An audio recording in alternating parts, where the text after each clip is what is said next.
Hang on 1 second. Oh, no. Nope, hang on 1 second. Well, we're live. What's up and welcome to Champions of Lore, a show about all the kick-ass stories behind some idle champions, coolest campaigns, and characters. Every Wednesday at 11 a.m. Pacific Standard Time here on twitch.tv/CNE Games, or later on your favorite podcast service. B. Dave Walters has a giggle fit, and Erin M. Evans wish I hadn't started. You know, I'm gonna jump in here. Wait. There we go. She's back. She's back. Perfect timing. Sorry. Perfect timing. No, y'all, it's stabilized. We're having this giggle fit because we literally got counted in. It was everybody ready? Yes. 5, 4, 3, 2. No, don't do it. And My apologies. You're fine. You're fine. Right when we started it, I realized I had not switched off my Wi-Fi to my Ethernet.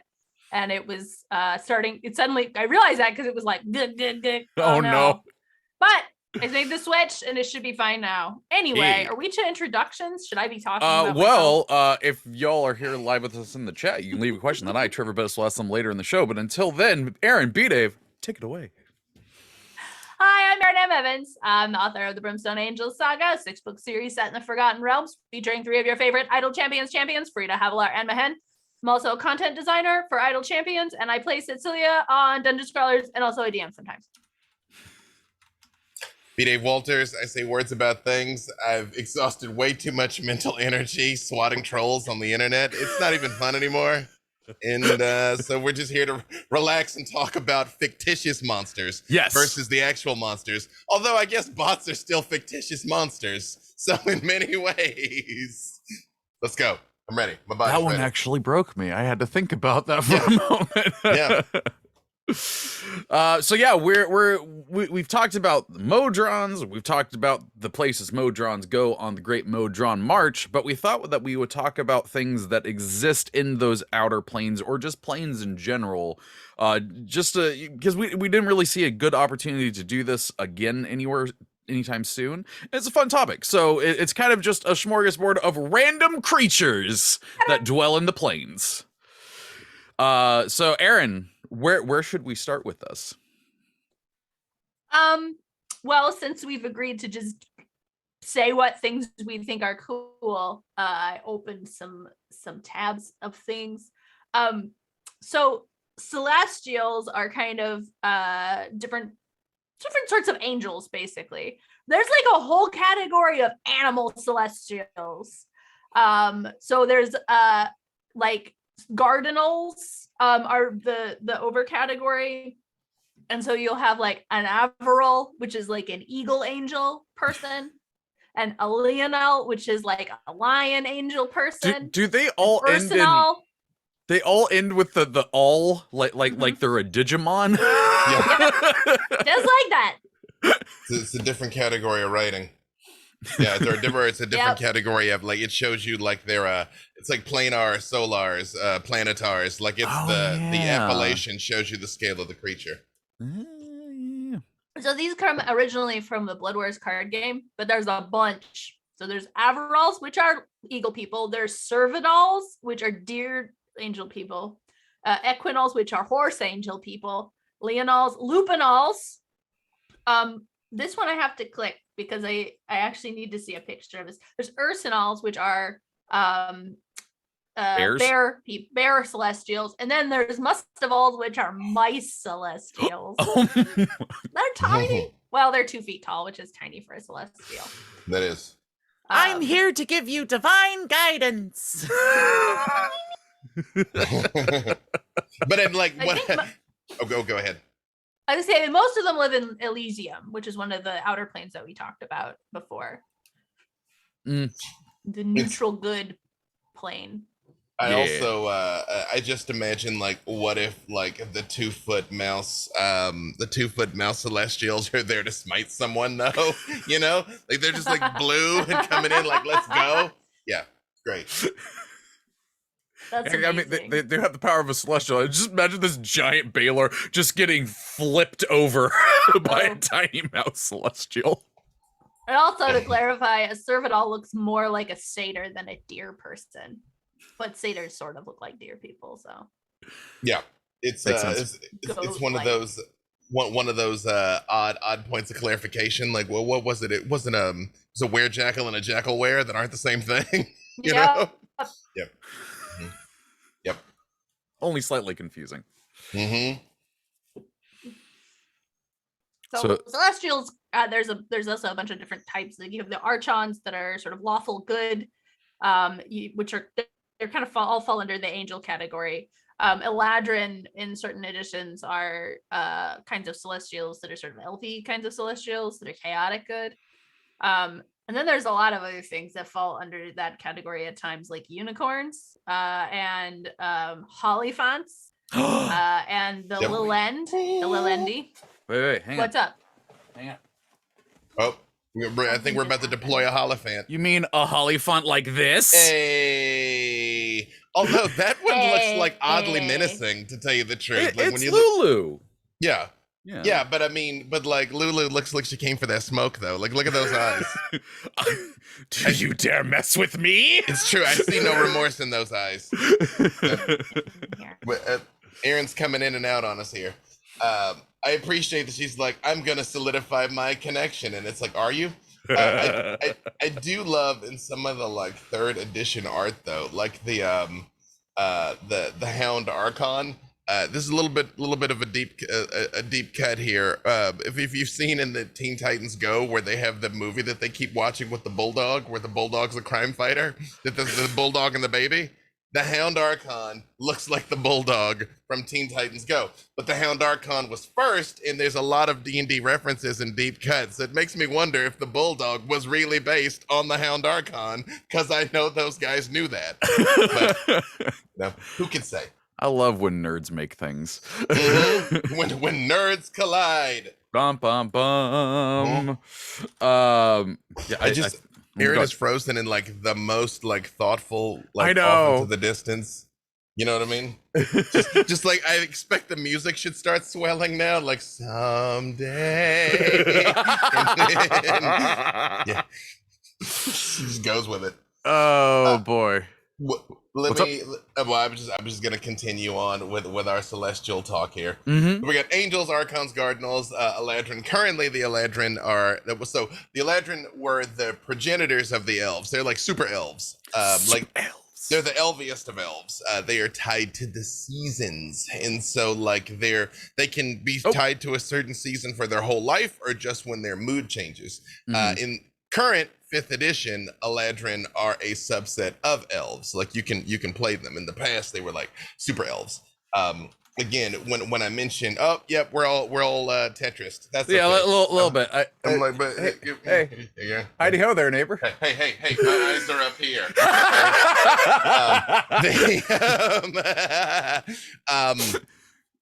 I've mentioned my 3.5 character where I won D&D, where I beat the game. Where I was so powerful it actually wasn't fun. One of the finagling things about that, because I mentioned turning into a Modron was one of the finagles, but turning into an Eladrin was a different finagle, because I don't even remember what it was they could do. They just had like crazy powerful racial abilities, but that players were never meant to have access to. Yeah. And then it was like, but what if you did though? Oh, they could like summon a sword of light, like they had lightsabers. Heck yeah. Legally distinct lightsabers, but like, I'm the elfiest elf with a lightsaber. That's what Eladrin used to be. Yeah.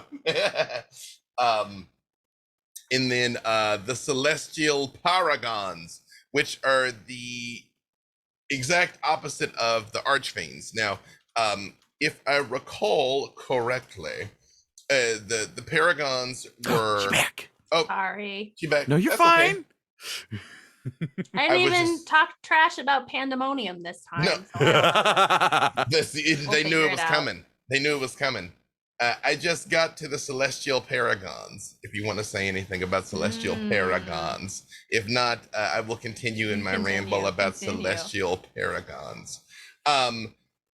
So the Paragons were like a unique celestials that were like they're like avatars, not like Avatar State, yep, like you're my representative, like Bahamut, and you could like be a Paragon at time and then become a god. Like Bahamut was a Paragon for a time after Marduk, which was a part of him, was killed, which gets confusing because Marduk again is a real god that people worshipped that got ported into D&D. I don't know how many people. It's the Unther thing. They like push through some of their avatars for reasons. Yep. I mean, I don't know how many people are like worshiping Marduk in these streets right now. Like, I mean, I can tell you. I mean, I guarantee you somebody somewhere, like some dude brought it back ironically, and then some other person was like, yeah, battle with Tiamat in the sky. I mean, you forget Tiamat was a real god. I mean, we don't forget Tiamat. That's my turn. That's my turn. I mean, first of all, but yours could injure someone. She misinjured me. She like I have literal scars from this thing. She actually is a real god right now in real time. You know what I mean? Yes. Like yes. I just imagine going back to like Sumeria and being like Tiamat, and they're like, what? Yeah, you know, the 5-headed dragon, and they're like, turn your head and squint, kind of. Yeah, they were like, that's not at all. Okay. Okay. In Babylonia, she's the goddess of salt water. Is that right? That sounds right. Yeah, I mean, not a dragon. Yeah, well, but I mean, like, she's in the sky. Like, they thought Saltwater comets were Tiamat. You know what I mean? They were like, there she goes again, being all Tiamat-y. I just see all these people on the ground and comic go, there she goes. Legally distinct. Yeah, right. But then it breaks into 5 and it's like death. Yes. Yeah, so that's kind of the Paragon were the exact opposite of the Archfiends. They were like unique individual celestials that were kind of like representatives of the gods, or just sometimes they were just like chosen by the gods. Like Tulsi, the celestial lion, he was the most powerful of the Lupinols, which are like the heavenly lion people, because of course, why wouldn't they be? Lion people. You know, Sathia, the Sky Duchess, she was the representative of the Avorals, which are, if I recall correctly, the eagle angel people. Eagle angel people, you know. Although, again, the 3rd edition art of the Averal and the Lupinol looks just like, although the lion person actually kind of looks like a monkey person to me, but they look like like really dope crime fighters, as one does. Then there was Manath, the Horn Duke, who was the representative of the Servidals. Again, the Servidals were like kind of like Pan-ish thing. I mean, they were like they're phrased as goat gardenals, but yeah, but it's like kind of like yeah, but it's like very satyr like, but it's like a satyr satyrs. Like a satyr ballerina though. Like that's like a strong point game they got going there. I mean, if you're gonna be celestial, you can't just be like, oh yeah, no, I look like a basic satyr, but trust me, you gotta be a little graceful. That's true. I mean, like I just thought it was a satyr they just threw a fistful of glitter at, just like pow, you know. And there's Vara, Duchess of the Fields, who was the representative of the Equinols, which again, I think we all know where we're headed with this. Horse angels. Is she the one? Actually, is she the one with the like amazing art that? I think where is she? Where is she listed? Yeah. If she's if I believe this is the one. Because I don't have an image of them yet, I'm just putting in my head the Equestronauts from that Bob's Burgers episode. It's not that. It's not that. Yes, Vara does have like some super dope art where she's like kind of like she's got like a big bouquet of yes, big bouquet of roses. Yeah, and she's like 16 feet tall. Yeah. Yeah, I remember this picture very clearly. This definitely like, what's happening here? This seems like some formative art in people's exposure to this sort of thing. They're like, this awakened something in me. If you want to look it up, if you want to look it up, it is. Oh, sorry, hang on, wait, let me tell them just so they can know what we're talking about. It is Vhara, Vara, Duchess of the Fields. Sorry, please continue. This was for me more of a, I found an edge of D&D I didn't know existed. Oh, it exists. Oh. Oh, it exists. Got it. Yeah, that's. Is this also Okay. Yeah, she's showing a lot of leg too. Yeah, Oh, she Lord. is. She is. Yeah. And there's Crush the Stalker. It's weird. There's a dude whose name is the Stalker who's in the same group as that horsewoman. I just clicked on that image, and that's it's a lot. A lot's happening. You found an edge of D&D. Yep. I'm gonna leave this edge. It's a far end. That's the Outer Realms. Yeah. That was the far realms right there for me. Okay. Then there's a Karash the Stalker, which is the Paragon of the Lupinols, which like Lupinols are like wolf satyrs. Wolf satyrs. angels. Well, yeah, but they're like wolf angel satyrs though. Like look at their legs. They still got like goat God. legs, even though they're like wolf Wait, angels. they've got If we goat legs? pre-taped this, Yeah. that would have been the name of the episode. You Yeah, can still name the podcast. It's true. Oh, you're There's- right. What's Yeah. happening with those legs? Yeah, right. I mean, because Also- it's Sorry, go ahead. no, please. You're getting our unabashed real-time reactions to these. My favorite Yes. thing about this is we're going to talk about different dwellers of the plains, and we spent 17 minutes on It's gonna be animal Gardenals. It's celestials. all Oh. Gardenals. We're not done. Just change it to all Gardenals. Oops, all Oops, Gardenals. Oops, all Gardenals. The one that makes it, the thing that drives me a little bonkers is like the Servidal, like Servid means deer, and they're like, it's a goat Cardinal. Oh. Like that should be a Caprinol. Why'd you do that, guys? I did think of something else, but I have just to find out what appreciate this it. thing's called. You just actually the second edition, and I'm for it. I'm gonna shout so loud it's gonna echo back through time. And there's one last one. Goat! There's one last of these particular paragons, which is the Barai the Great Bear, who's the matriarch of the, you guessed it, Ursinols, which are bear angels. Bear angels. Yeah, I need to point out to Piddlewick too that there's bear angels out there. Yeah, Please do. Okay. exactly, Okay. He and Van Richten can go have an What adventure to find some. exactly. Papa! if y'all missed last week's episode of Black Dice Side, you missed literal art. Yep, we had Lucky Yates back as Piddlewick 2 and Todd Stashwick as Van Richten, and Lauren just said she could change the title right now if we wanted. Yes, please, absolutely.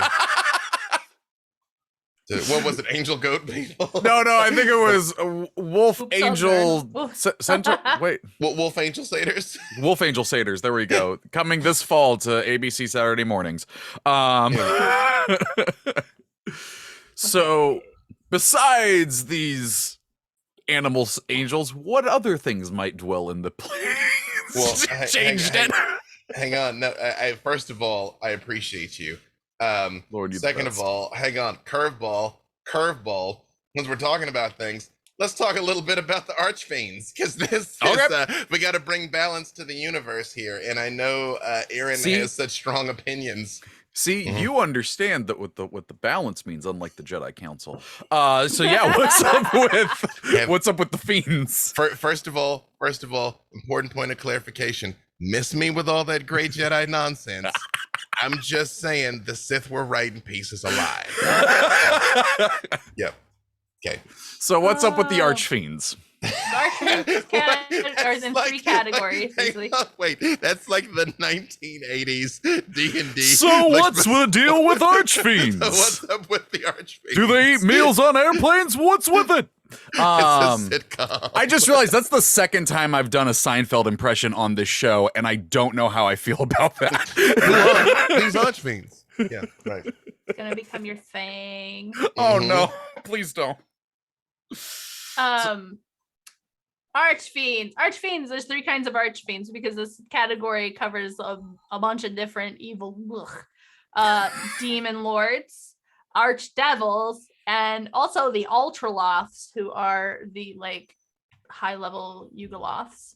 Ultraloths. Evil fix. Ultraloths. I feel That's like I watched metal that as show when I was a hell. kid, though. Yeah.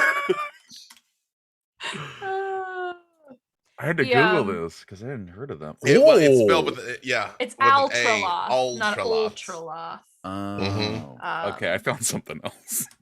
Yep. Ultraloth.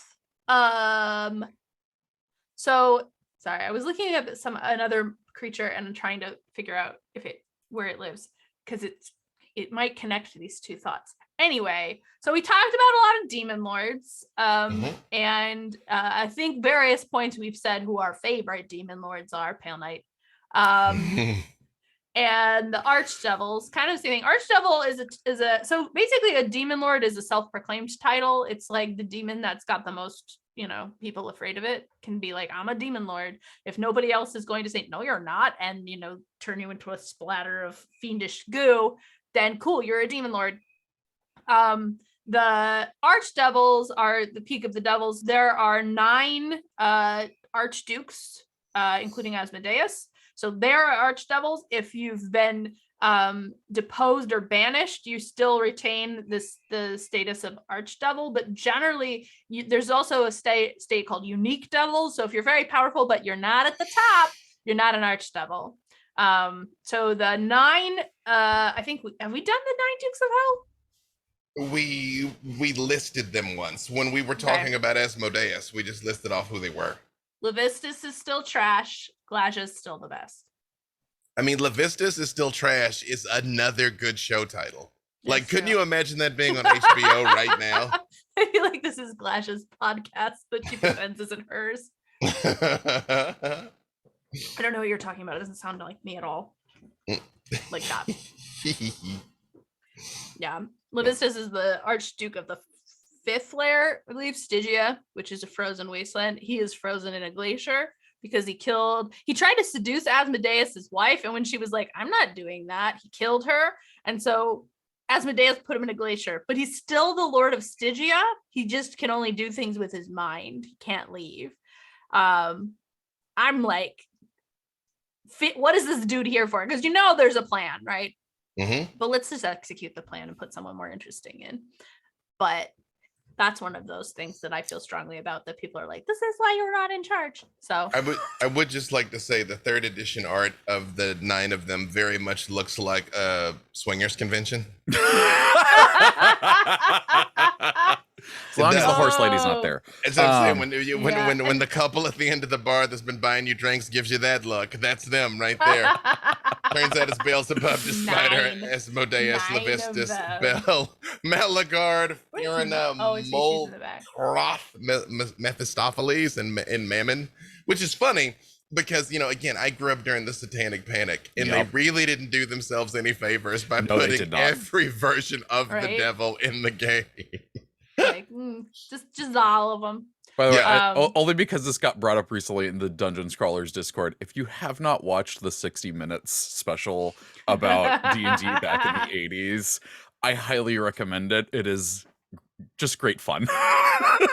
I need y'all to know, speaking as someone who was there, they were dead. Yes. Serious. 60 minutes. 60 minutes. Literally showed a man sit there and say that he watched a child summon, and I quote, a real Dungeons and Dragons demon, and that sentence still kills me to this day. I've told you all, I truly believe the game is only as popular as it is today because of that. Oh, because it became countercultural. All the metalheads were like, I'm sorry, what's in it? Yeah, right. It became edgy and rebellious to do. Like, before that, it was like Monopoly. There's no Monopoly subculture, You're like, okay.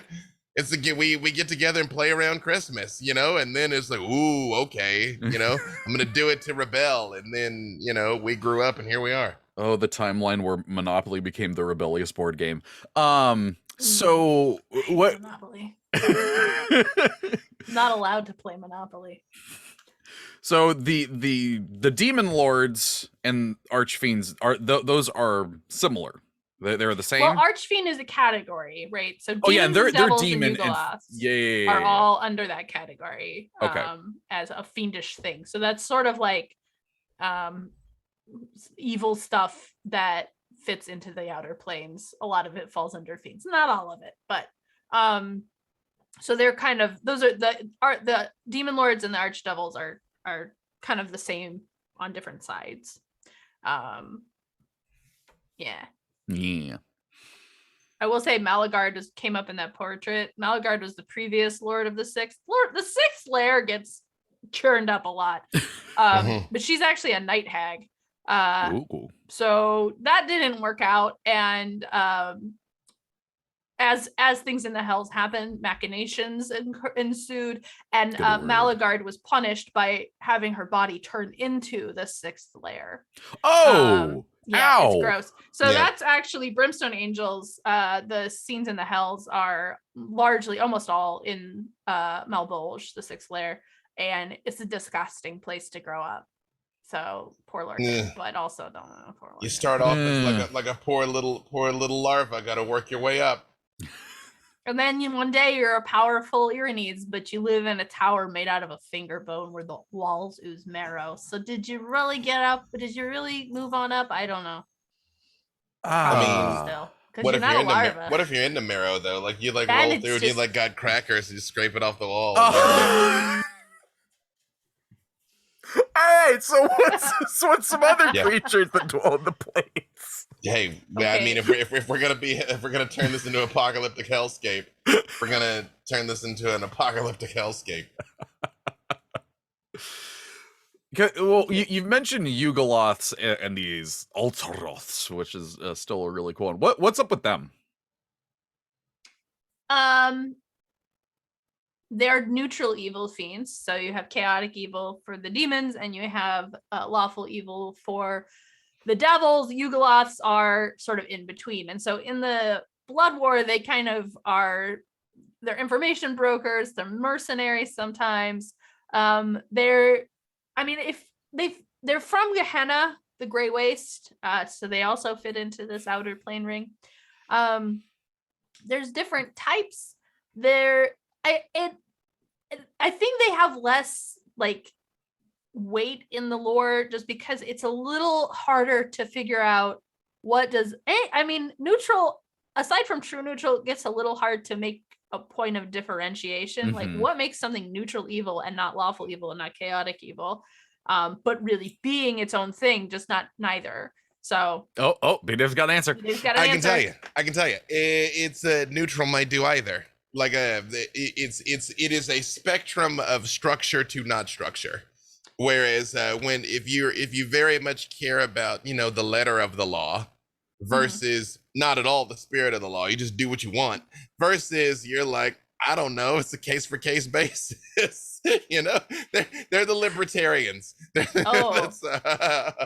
Yeah. Okay, I could see that. I could see that becoming a distinctive thing. I think the issue is largely that it's like, what does chaotic evil look like? That's distinctive. What does lawful evil look like? That's distinctive. What does neutral evil look like? It's what you want. It's not as distinctive, so it's hard to kind of build a brand for the Yugoloths. Because that's why that is also why they're not as popular. But remember, exactly, that's what I'm saying. I always define evil, good to evil, as a spectrum from selflessness to selfishness. So if you're neutral evil, you truly only care about you. You're like any port in a storm, man. I think I honestly think like they're like libertarian fiends is a very clear way to frame it. Yep. Which also, no, I like that. That I like. So yeah, and it's also like the lore for them I find is often a little mishmashy. They're like, they're the greatest deceivers, and then the devils are like, excuse me, they're the what now? That's entirely our bag, right? So but I like that. I think in my head that's what I'm definitely going to reframe them as. I found a thing and I need to see if I can figure out where it maybe it doesn't live in the outer planes, so maybe this doesn't work. What are we talking about? Find a Senmerv. Have you guys heard of this? A what? They're from the Fiend Folio. They are truly one of the I love that Google just knows now. I typed in how I thought it was spelled, and then it was like, did you mean this? And I was like, yes, I did mean that. And then when it brought that, I was like, but did you mean it with D&D afterwards? Oh yeah, they're like a rainbow wolf with wings. It's a rainbow wolf with wings. They're wild. The only thing is that it's in this Fiend Folio for some reason. I'm like, what? Where are they from? Because they're good. But the Gardenal talk made me think of it. They have the head, body, and clawed back paws of a dog with 2 feathery wings in place of the dog's front paws. They are vibrantly colored, and no two have the same pattern. They commonly act as mounts, scouts, and guardians for non-evil humanoids. Huh. They are, again, wild. But I don't. Always lawful good. You can ride them, but they will not wear a saddle. I get that. I mean, same. Yeah. Right. but I don't know. I'm like, I don't know why they come from a Simurg, which maybe is pronounced Simurg, which I think is a It means to bluff. Persian creature. Yeah. Mm-hmm. Thank you for coming with me on that area. Yep. Anyway, that and Vara, the horse with the things, I feel like are lodged in my brain as 2 kind of wild edges of animal based D&D monsters. Yeah, I think the thing for me that still puts Vara so much further over the top is also how big she is. Like there's layers. There's layers there. Mm-hmm. Did somebody drew that and submitted it with a straight face, just like slid it in. And it was just like eye contact and long silence. Yeah. Yeah. See, You're like, I honestly, the first time I saw that, I thought that elf or Eladrin person was standing way behind her. Like it was a forced perspective thing. Yeah, and like- now like I Gandalf don't in the know what to Hobbits. believe. Right? No, I that- thought it was like, oh but no, goodness. that size comparison, ma'am. That's how they used to do it. That's how they Well, still but do the it. mode. Oh yeah, okay. It says she's 15 feet tall. Yeah, Jesus. I said 16. You're right. Yes, You're right. Yeah. Mm-hmm. Mm-hmm. Yeah. That's yep. I Yep. don't know. What do you do when faced with a 15-foot tall, sexy horsewoman in your D&D game? Like, Unfortunately, there's people that have complex and elaborate answers that I don't even want Moving to. on. Yeah, right. okay, Yeah. fair. I was just Yep. like, I didn't bring a hostess gift, so I'm gonna go now. You know. okay, I'm but- not here to yuck anybody's yums. That's all I'm gonna say. We talk about. I love this name, and I don't know a lot about this monster, but every time I see it, I get the giggles. A Yethhound. Oh yeah. Yeth hounds. Because Yep. I automatically assume they all have a little lisp. They look like big Yep. dogs. It says the Yep. description says greyhounds, but the picture, they are definitely more like wolfhound looking. Like they're Mhm. big and they're Yeah. kind of like prickly, bristly hair. And they have like a people face kind of. Yep. They gotta pick. Um, Well, it's their faces got increasingly more people-y. Like in first edition, it was just kind of like a vaguely disapproving cougar, the cat cougar. That has Yeah. gotten more and It more. does look like it's a cougar with a person nose though.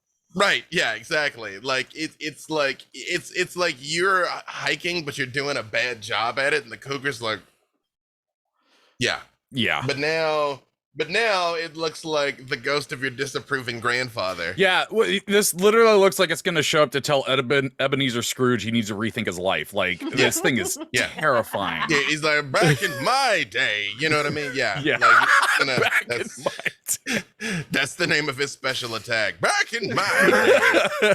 But if you put that face on like a hyena body.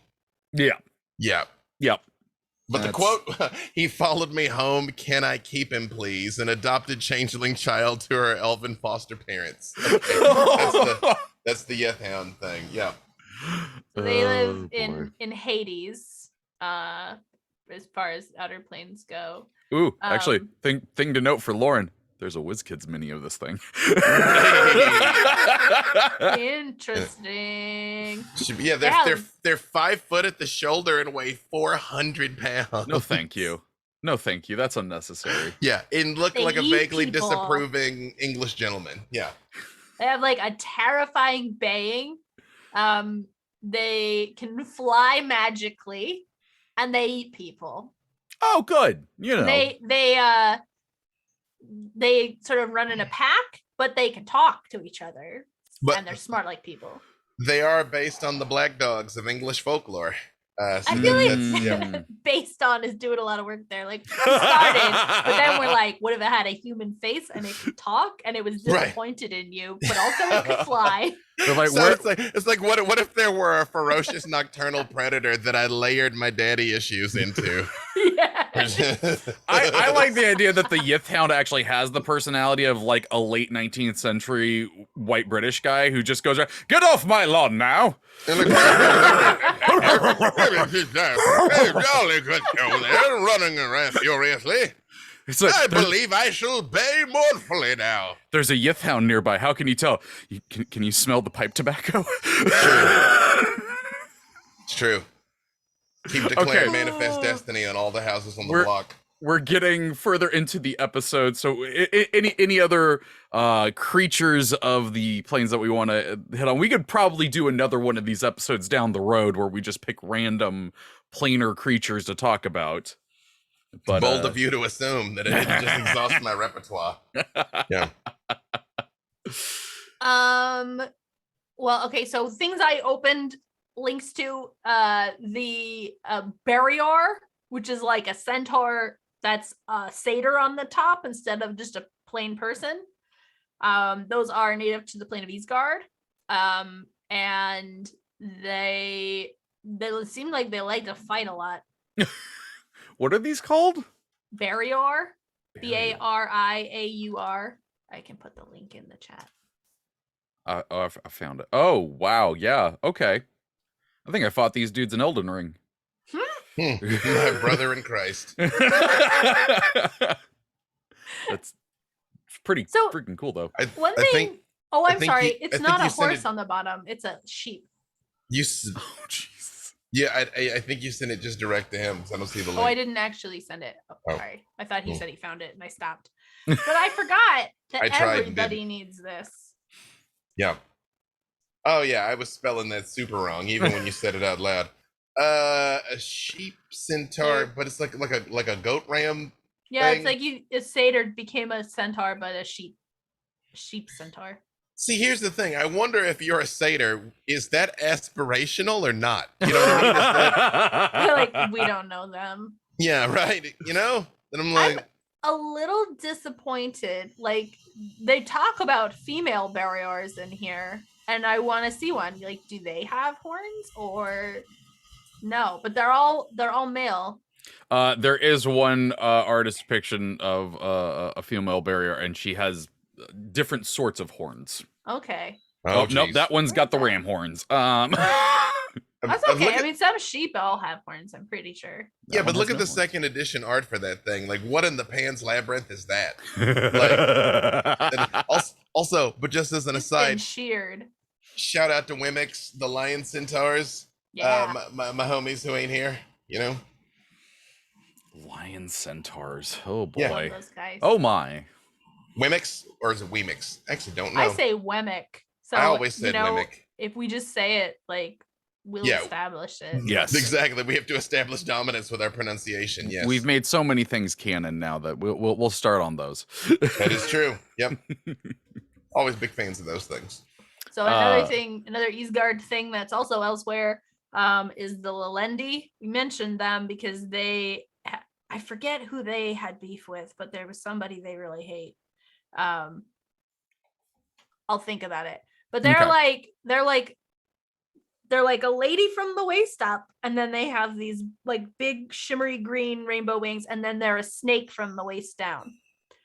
And they're from Eastgard, but they also live in Arborea and Limbo and the Infinite Staircase. I mean, snakes on a staircase. I saw that movie. Oh, they hate Modrons. That's it. Yeah, They hate Modrons for some reason. Oh, hey, we that got it. We nobody tied it knows. back. we did. Yeah, We got there. it's like, mm-mm. You know, I just imagine they're just chilling on the staircase, right? And then the Modrons come through and they're bad at everything. I don't know why I make the monodromes terrible, but I mean, they're just like falling over and like rolling back down the stairs, and they're just like, could you They're like, just "Mm, not? No, Yeah. guys, no. Yep, You're ruining the vibe. it's true. We're just trying to be winged snake ladies. We're just trying to be winged These snake are- ladies, vibing out. these are also one that some Celestials, they're just born that way. And some Celestials, a god goes, I like your style. Why don't I change you so you fit this whole aesthetic better? So Lelendi can be favored petitioners of Selûne, the moon goddess. And so when you die, you get turned into a Lelendi and you get to fly around being a creative winged snake person. I mean, that sounds great. Yeah, it's a good reward. Yeah. They're also 20 feet long and weigh 3,800 pounds. Jeez. That's Lord. So I love that I've been thinking of this as being like vaguely person sized. Yeah. No, it's a kaiju. Yeah. right. You know what I mean? And I I'm love like, it even more. so it's like a winged giant snake lady that has it in for the Modrons. You know what I mean? Like that makes this an even more terrifying chapter in their journey. Because before, remember, we were like, no, the first half's pretty laid back and chill till you get there. This is They're just like essentially nothing's worse than running the Lelendi gauntlet. I will say that most Lelendi are female, but there are male torsoed Lelendi. They essentially just really hate robotic ants. Yeah, see this. Well, you know, we were like giving them a hard time of having the person next to the like horse lady for next to Vara for perspective. But when you just look at these things out of context, nothing about her says 2 tons and 15 feet. Right? This needs that. It really does need a tiny elf next to her. We'll be like, oh. Oh, geez, yeah, that guy got eaten. Yeah. Mm-hmm. Love it. All right. Well, how do we say we switch over to see what chat's been up to while we've been talking about some creatures? But to say, it's been quite a ride, chat. Catch 23 says, question, what is essential to an outer plane? When homebrewing one, what essential element should be defined and what can be left to improvisation? Hang on a second. This is very important and I want to answer it. But this hits different now that you're a 20 foot,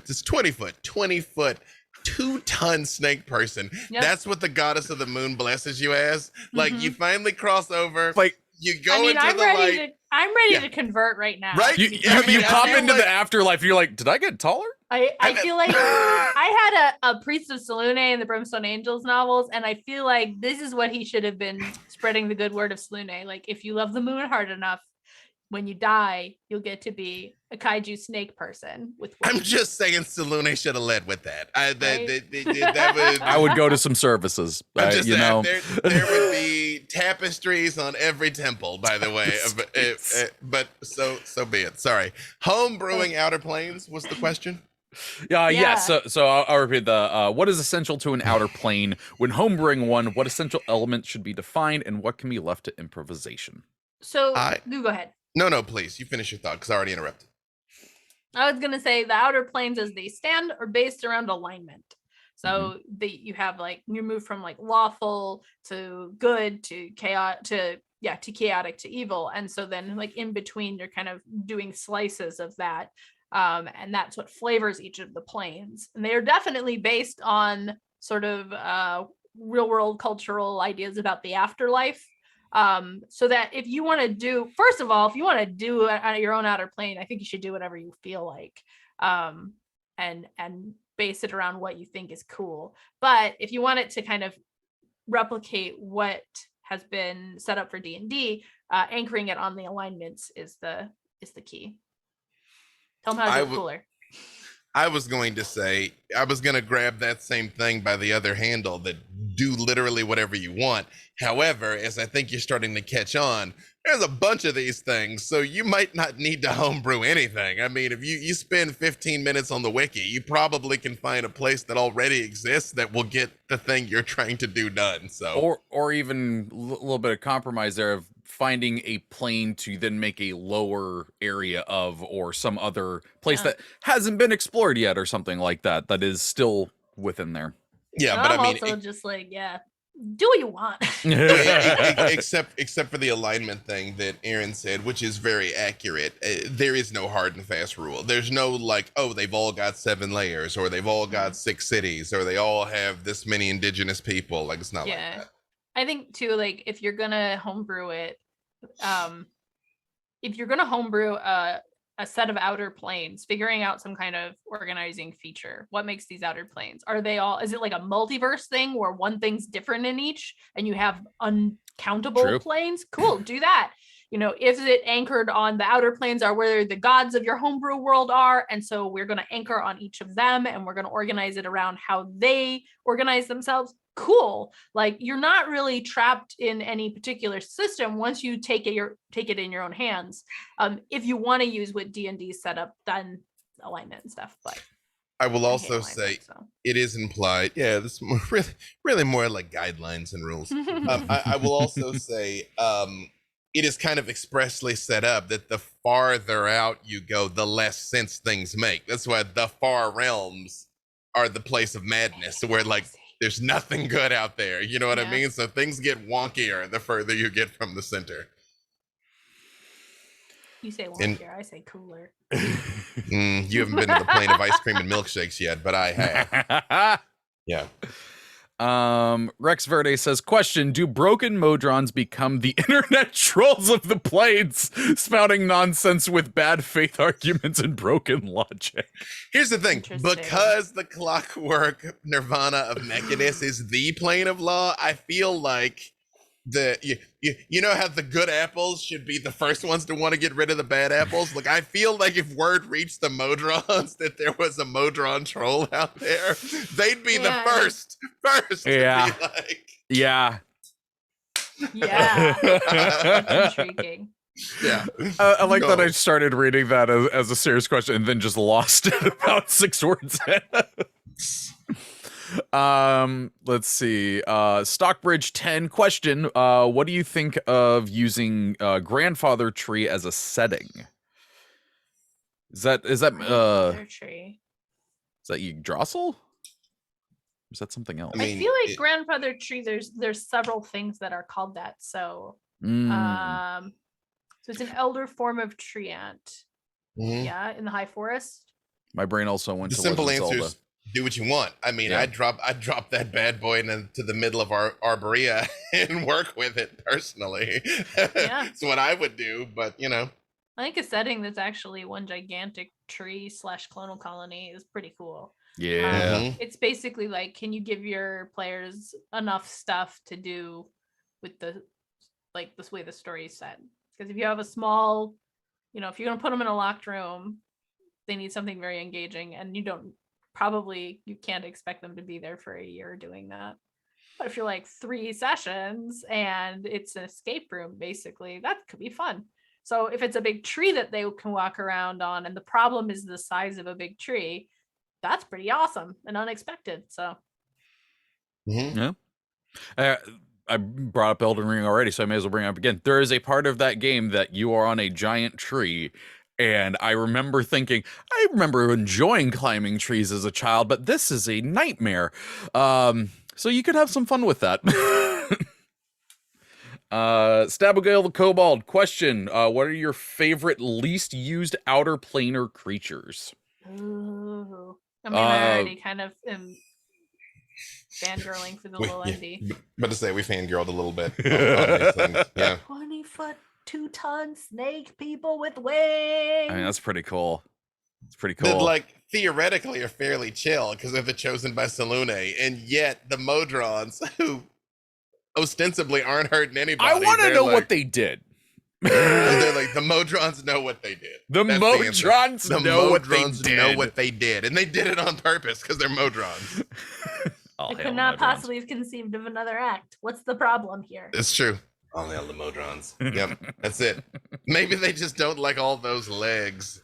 You know? The Garwar, the Modrons are Quebec. Maybe. The Modrons Maybe. are Quebec. It's a beautiful place. It is like a clockwork nirvana, honestly. Yeah. The clockwork nirvana of Quebec. There's no poutine in Mechanus. That's the name of an adventure right there. That's true. There's no poutine in There's no Mechanus. poutine in Mechanus. Yeah, that's the sentence I just said out loud. Yeah. No, I honestly, I think I'm going to cheat a little bit, and I'm going to say Modrons. I don't think people use them enough. No, I would just like to say Anthony Rapp has played with me in a couple of charity games, and his character's name is Poutine. And now the next time he plays, I have to do There's No Poutine in Mechanus. Yes. And have Yes. the Modrons. Love Yes, I also agree. I mean, I'm glad the Modrons have come back recently, but I do feel like they were fairly underutilized. Yeah. And the Eladrin as super elves. I mean, it's tough now because again they kind of got rolled, but to be the elviest elves, yeah, I like that. I can confidently say Modrons aren't used enough because when I had one pop up, my entire party went, "What is that?" Yeah, and they so it Baby robot. yeah, a wee baby robot with a weird, like fleshy eye and mouth. You made it weird when you say describe it like that. It goes from like, oh nope, fireball. No, it becomes something out of a Tool video at that point. Yeah. J. McUnyielding says, question, so if most good aligned gods live in Celestia, what exactly happens when they have kids with mortals? Is it like a Greek mythology situation where they take on a mortal form, and is Freely technically a demigod? I mean, well, one wouldn't want to boast.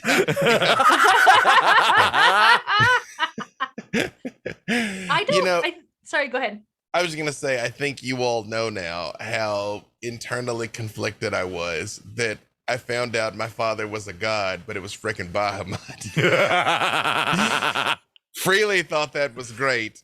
I was throwing up in my mouth the whole time. So, yeah. Sorry. Please proceed. Meanwhile, everyone's all happy. Inside, you're the scene from The Godfather. Look how they massacred my boy. Exactly. Yeah. Exactly. I mean, surprise, your mother was Tiamat. It was right there. It was right there. Yeah. I mean, like, that's not true. That's impossible. Cut to the death by Snoo Snoo.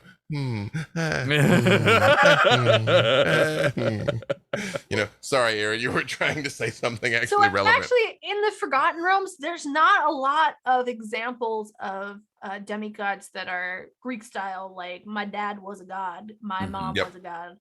It's not a thing that happens much. There are a couple of cases, I believe, but mostly when you see something called a demigod, it's a god that just doesn't have as much power. And that can be for a couple of reasons. One is if it's very limited, like it's only this one culture in this one place that worships this god, it sometimes gets labeled as a demigod. If it's a god that died and came back to power and doesn't really have like a solid base of worshipers, it can be a demigod. A person can ascend into godhood. So then like Finder Wyvern Spur is kind of the classic example of this. I think the Red Knight is also like that. So they're counted sometimes as demigods. I feel like by 5th edition, they've tidied this up. And so it's mostly like God, not God. But you'll see demigod, you'll see exarch used for people who sort of like hover between fully empowered gods and something that's like maybe a step down. But I'm trying to remember. I feel like there's one, and I can't say his name. Bane, doesn't Bane? I think Bane has a son. There's also Archdevils will sometimes have, you'll sometimes see characters that are part Archdevil or part demon. So yeah, I think also in this game, ultimately your character kind of becomes a demigod or even an actual god, so it's like it doesn't hit quite as different. Especially if you played 4th edition.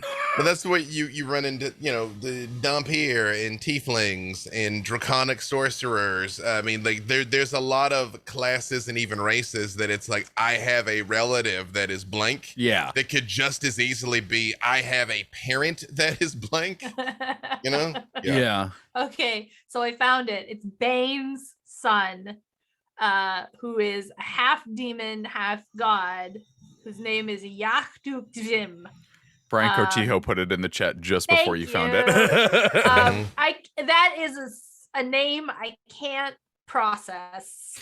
Yeah, that's why I didn't read it out, because he put the name and I went, And even then, he's I believe he's just like a Cambion and a half demon until he's sort of becomes. Does he become the new Bane? I think he becomes the new Bane. maybe just for a little bit. But he has there's an apotheosis, and then he's considered a god.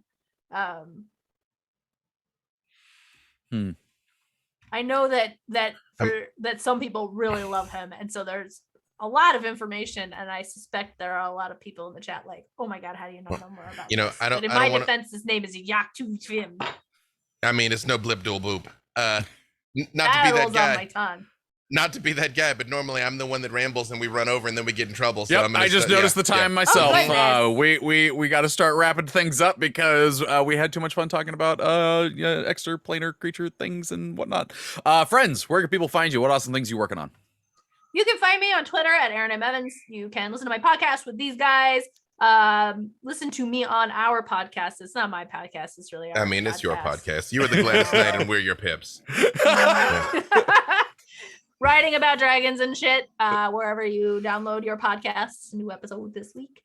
You can join me on twitch.tv/Dungeon Scrawlers on Mondays at 1:30 for Concentration Check, a cool writing show. So come get some work done with me. And then on Wednesdays for Dungeon Scrawlers at 6:30 p.m. Pacific, which is an actual play set in the Forgotten Realms, a bunch of fantasy writers. And since we're talking about Outer Planes things, there's a strong possibility that they are going to encounter a certain Archdevil who I love. Ooh. And I'm very excited to play tonight.